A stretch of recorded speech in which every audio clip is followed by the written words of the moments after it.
Under the burning Manila sun, two young voices rose from the heart of the city's chaos, one smooth and gentle like morning dew, the other raw and emotional like a thunderstorm. They were siblings, Elijah and Marielle Cruz, known to the neighbors simply as the Duet Kids. Every afternoon, they sang outside their small home beside a narrow alley in Tondo. Their mother, Aling Rosa, sold fishballs to earn enough for rice, while their father had left years ago in search of work abroad, never to return. The siblings found comfort in music. It was their language, their escape, and their only way to speak to the world that often ignored them. Marielle, the older sister at 16, had the kind of voice that could tell stories, rich, haunting, and filled with heartbreak. Elijah, 13, had a voice that could lift spirits. When they sang together, it was as if their souls intertwined, harmonizing not just notes but emotions. Their favorite song was, "You Raise Me Up." They'd sing it every Sunday in church, where people often cried quietly at the back pews. "When you sing," their pastor once said, "it feels like heaven touches earth." One day, as the siblings performed near the marketplace, a tourist stopped to film them. The man, from Los Angeles, posted the video online with the caption, "You won't believe these kids from Manila." Within a week, it had millions of views. The clip reached even farther than they imagined, to producers scouting talent for America's Got Talent. One message changed everything. Greater than, "We saw your video. Would Elijah and Marielle like to audition for AGT in Los Angeles?" At first, it felt impossible. They had no passports, no money, and no idea how to get to the US. But as fate would have it, a Filipino foundation for young artists offered to sponsor them. Within 2 months, the Cruz siblings boarded their first ever airplane, barefoot dreamers from the slums, soaring above the clouds. When they arrived in Los Angeles, the air felt different, clean, cold, and full of possibility. But fear gripped them tighter than excitement. Neither of them had performed on such a massive stage before. Backstage at the AGT auditions, they saw singers, dancers, magicians, and performers with elaborate costumes. Marielle clutched her brother's hand. "Kuya, I'm scared," Elijah whispered. Marielle smiled gently. "Don't think about the judges. Just sing like we do at home."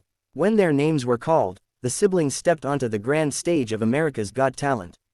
The bright lights blinded them for a moment. The crowd was enormous, stretching farther than they could see. Simon Cowell leaned forward, curious. "Hello there. What are your names?" Marielle spoke nervously, her accent thick but soft. "My name is Marielle, and this is my brother, Elijah. We are from the Philippines." Simon smiled kindly. "Ah, the Philippines, always full of talent. And what are you going to sing for us today?" Elijah took a deep breath. "We're going to sing, 'You Raise Me Up.' It's a song we used to sing for our mother." The crowd murmured. The lights dimmed. The first note of the piano filled the air. Marielle began. Her voice trembled slightly at first, then steadied, rich, emotional, filled with soul. Her tone captured the pain of every hardship they had endured. When Elijah joined in, the harmony was perfect, gentle but powerful, blending innocence and strength. Simon leaned back, visibly moved. Heidi Klum clasped her hands over her heart. Sofia Vergara whispered, "Oh my God, they sound like angels." When the chorus came, Elijah's voice soared, and Marielle's harmony wrapped around it like light around a flame. The audience rose to their feet before the last note even faded. By the end, people were crying. One woman in the front row covered her face, sobbing openly. The siblings bowed, trembling. Simon Cowell sat in silence for a few seconds before standing up slowly. "I've judged this show for years," he began, his voice low and sincere. "And I've heard thousands of duets. But never, never, have I heard something like that. The way your voices blend, it's pure magic. You reminded everyone here what music is supposed to do, touch the heart." The crowd roared in agreement. Heidi added, "You both are unbelievable. I have goosebumps all over." Then came the moment. Simon looked at the siblings, smiled slightly, and said, "I'm not supposed to do this in auditions, but..." He reached for the golden buzzer. The confetti rained down as the siblings burst into tears. Marielle hugged Elijah tightly as golden lights surrounded them. Their mother, watching from backstage, cried uncontrollably. The crowd chanted, "Philippines! Philippines! .. The next morning, they woke up to thousands of messages and interviews. Their video hit 50 million views in just 3 days. Across the world, people shared clips of them singing, calling them the golden voices from Manila.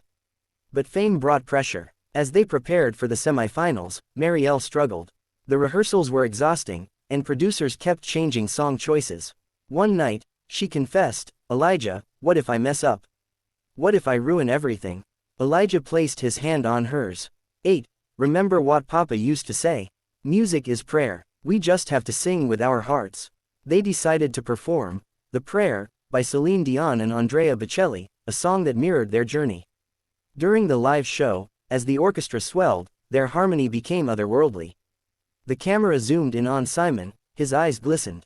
When they finished, the audience didn't just clap, they wept. Simon stood, clearly emotional. "I said before your first audition was special. Tonight, you made history. I don't say this often, but you're the kind of act that could win this whole thing." The siblings advanced to the finals. They were invited to perform with Josh Groban himself, who had seen their viral video and requested them personally. On stage, as they sang alongside the very artist who inspired their first performance, it was a full-circle moment. Millions watched around the globe.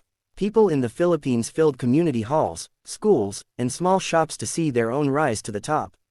Though they didn't win the title, they won something far greater, the hearts of the world. When they returned home, Manila welcomed them with open arms. Reporters, fans, and even government officials were there to greet them at the airport. But what touched them most was their mother, waiting with tears and open arms. "My babies," she said, hugging them tightly. "Your father would be so proud." The siblings used their newfound fame to start a small foundation for underprivileged kids who loved to sing. They called it Voices of Hope. Every weekend, they taught children from the slums how to perform, how to dream, and how to believe in themselves. When asked during an interview what their greatest moment was, Elijah replied softly, "It wasn't the golden buzzer. It was hearing people back home sing again." Marielle added, "We just wanted to prove that even if you come from nothing, your voice can reach the world." Years later, Elijah and Marielle stood once again on the AGT stage, not as contestants, but as guest performers.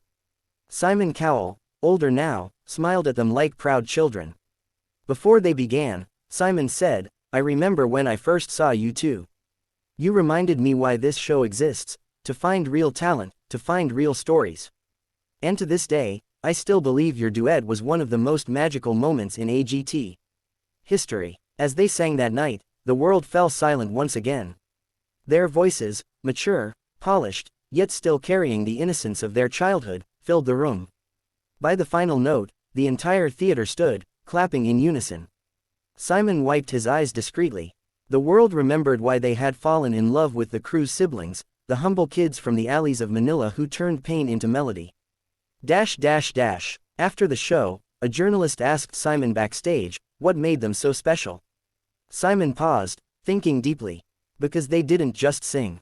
They told a story. Every note, every breath, they sang from the place that only the brave can reach, the truth. And so the legend of Elijah and Marielle Cruz continued, not just as the Filipino duet who stunned Simon Cowell, but as voices of a generation that proved that hope can rise from anywhere. Their journey reminded the world that talent has no borders, poverty cannot silence art, and the purest songs often come from the simplest hearts. For every child singing in the streets, every dreamer who believes they're too small to be heard, their story became a beacon. Because once upon a time, two voices from the slums sang a song so powerful that even Simon Cowell couldn't believe it. And the world has never stopped listening since.